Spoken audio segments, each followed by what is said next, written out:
안녕하세요, 유권대님. 네, 반갑습니다. 반갑습니다. 네. 자, 제가 지난주에 방송을 한 내용인데, 네. 요즘 은평구에 보면 재개발 구역이 엄청 큰 게 있어요. 금평구예요. 요새 금평구라고 불러요. 은이 아니고 은? 금평구. 그럼요. 올림픽 금. 네. 몰랐네요. 아유. 좋은 걸 가르쳐 줬어요. 자, 금평구에 재개발 구역이 되게 큰 게 있어요. 근데 그 옆에 이제 다세대 주택을 보유하고 계신 분이 저한테 이제 생방송에서 질문을 했습니다. 네. 근데 그거에 대해서 우리 이건대님이 궁금한 게 있다면서요? 네, 맞아요. 그래요? 네. 그럼 재개발 구역이 바로 옆에 있으니까 포함될 수도 있고, 그럼요. 아니면 따로 재개발할 수도 있고, 그렇죠. 이게 다양한 가능성이 열려 있는데, 네. 그런 지역을 이제 우리 시청자분 같은 경우는 새로 투자할 수도 있고, 그렇죠. 우리 이제 지금 이 내용처럼 보유하고 계신 분도 계시잖아요. 그런 분들이 어떻게 해야 되는지, 어떤 요건을 갖고 있는 지역으로 갈아타야 되는지, 아니면 보유해야 되는지, 이런 것들을 좀 알아보는 그런 시간을 갖도록 하겠습니다. 제가 질문을 쏙쏙쏙 드리도록 하겠습니다. 그럼 영상부터 보도록 하겠습니다. 네. 지금 여기 대조 1구역이 지금 현재 다 철거를 했잖아요. 예, 그래서 굉장히 큰 개발 구역을 끼고 있는 동네인데, 예, 우리 시청자분이 갖고 있는 거는 이렇게 뭐 2차선 도로변에 있는 예, 오래된 빌라죠? 예, 오래됐어요. 네, 노후 빌라예요. 예, 근데 여기가 가만 보게 되면은 개발을 하기가, 우리 어머님이 갖고 계신 이 자리가 예, 개발을 만약에 대조 1구역과 같이 이렇게 묶어서 같이 개발을 했으면 되게 좋았는데, 예, 이게 빠지게 되면서 여기만 남아있는 상황이 되잖아요. 예, 근데 여기가 대로변에 있는 건물들은 멀쩡하거든요.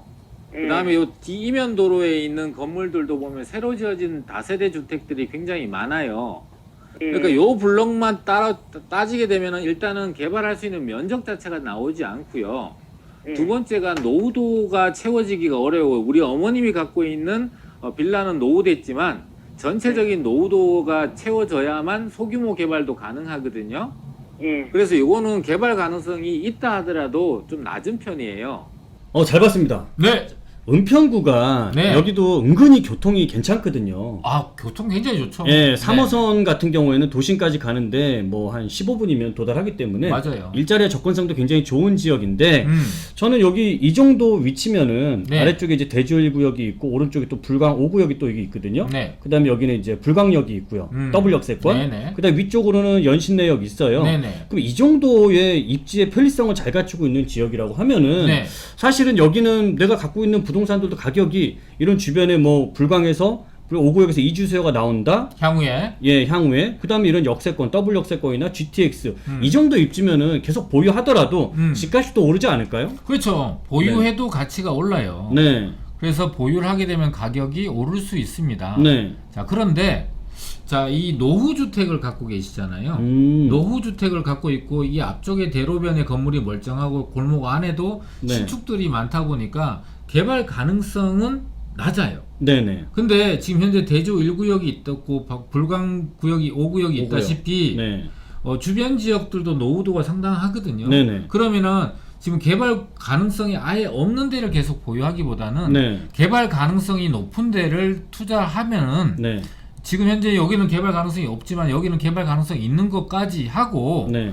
교통 요건이나 입지 요건, 연신내 GTX도 들어서고 네. 주변에 이주 수요가 발생하는 거는 요 자리에만 있어야 되는 게 아니라 이 지역이나 이 지역 같은 경우도 노후도가 잘 돼 있고 또 개발 구역 개발 가능성도 상당히 높은 지역으로 평가받고 있는 지역인데 네. 이 비슷한 가격으로 갈아탈 수가 있거든요. 네. 그래 놓으면은 개발 가능성까지 지금 입지에 대한 이주 수요하고 GTX 호재에 의한 네. 가격은 동반해서 같이 없고 거기다 플러스해서 개발 가능성까지 있으니까 만약에 개발이 실제로 되기만 한다면 그 가격 차이는 엄청나잖아요. 일석이조가 되겠네요. 그러니까 개발이 될 수 있는 곳과 없는 곳의 요건이라는 게 좀 있기 때문에 이왕이면 그 개발될 수 있는 요건을 잘 갖추고 있는 대로 갈아 태워놓는 게 좋다라고 보는 거예요. 그리고 두 번째가 네. 노후주택을 갖고 계시거든요. 네. 20년 차 이상 되는 노후 다세대 주택. 네.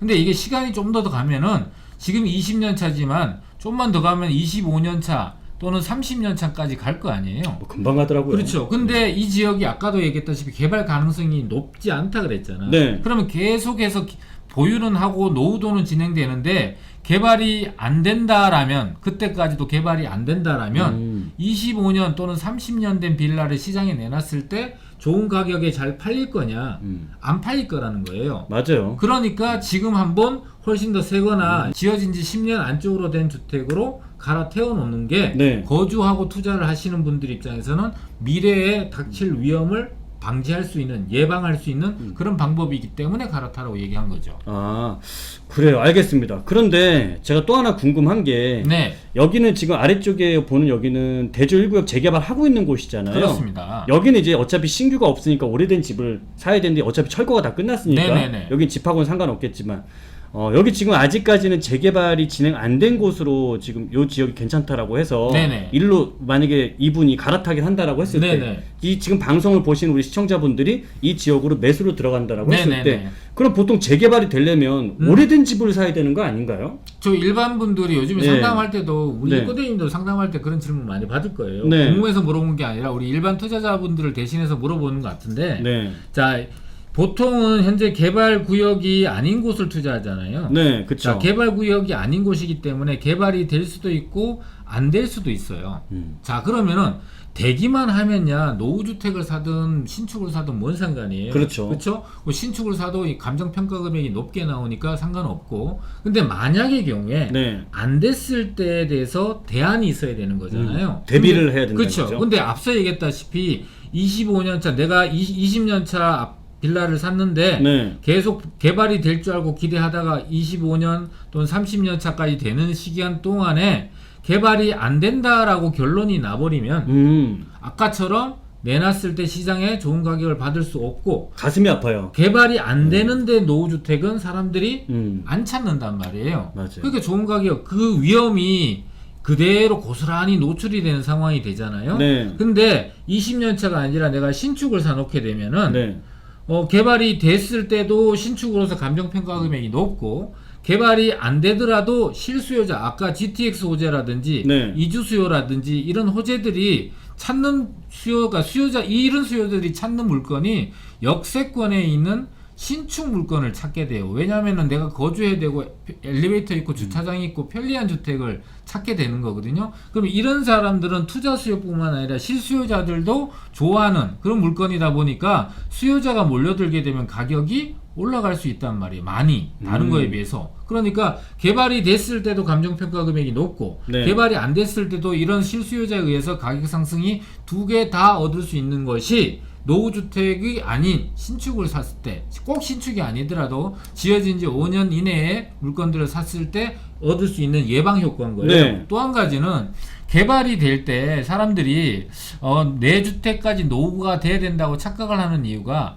노후도 때문에 그래요. 노후도는 퍼센트거든요. 네. 그러니까 노후도 예를 들면 60%를 채우라고 하면은 네. 예를 들면은 100가구가 있는 동네가 60가구 정도만 노후가 되고 네. 40가구는 노후가 안 돼도 예를 들면 10년 이내에 물건이어도 이 지역은 전체가 다 60%라는 노후도를 채웠기 때문에 네. 이 100가구가 있는 동네는 개발을 합니다. 싹 다 전면 철거가 된다는 얘기죠. 그렇죠. 그러니까 60가구 정도의 노후도 비율이 높은 지역, 노후주택들이 높은 비율에 내가 몇 개 소수의 신축들이 있다 하더라도 이 지역은 개발이 되는데 전혀 지장이 없다. 그러면은 굳이 남들은 노후주택을 갖고 있지만 내가 새 주택을 갖고 있더라도 아파트를 받을 수 있는데 개발이 안 됐을 때에 대한 위험도 해지할 수 있으니까 이런 10년 이내의 주택을 사놓는 것이 안전하다라는 거예요. 맞아요. 또 신규에 있는 주택들 같은 경우가 전세값이 높잖아요. 그렇습니다. 높다 보니까 확실히 들어가는 돈 자체가 적더라고요. 그렇습니다. 그다음 관리할 때도 신경 쓸 게 별로 없어요. 그렇죠. 새 거니까. 네. 근데 노후주택 20년, 30년 되면 비샌다, 뭐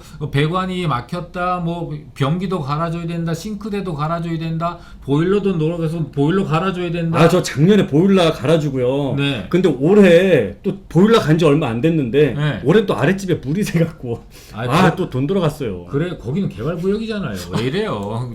괜히 좋으면서 주는 소리 하지 마시고. 자, 이런 분은 이제 엄살 떠는 거 저기 보지 마시고.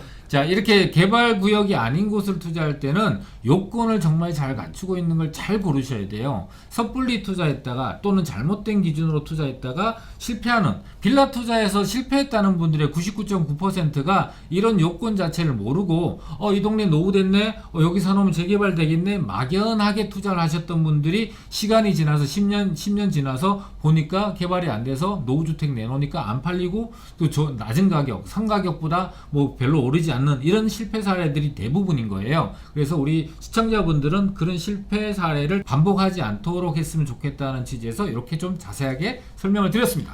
오늘 뭐 공권대님 덕분에 아주 빌라를 매수하거나 투자하거나 네. 내 집 마련하는 데는 굉장히 좋은 팁이 된 것 같아요. 아주 귀에 쏙쏙 재밌게 잘 들어오는데요. 우리 시청자분들한테 조금이라도 도움이 된다면 저는 열일을 마다하고 이렇게 목이 터져라 얘기해 드릴 수 있습니다. 얼굴이 터지실 것 같아요.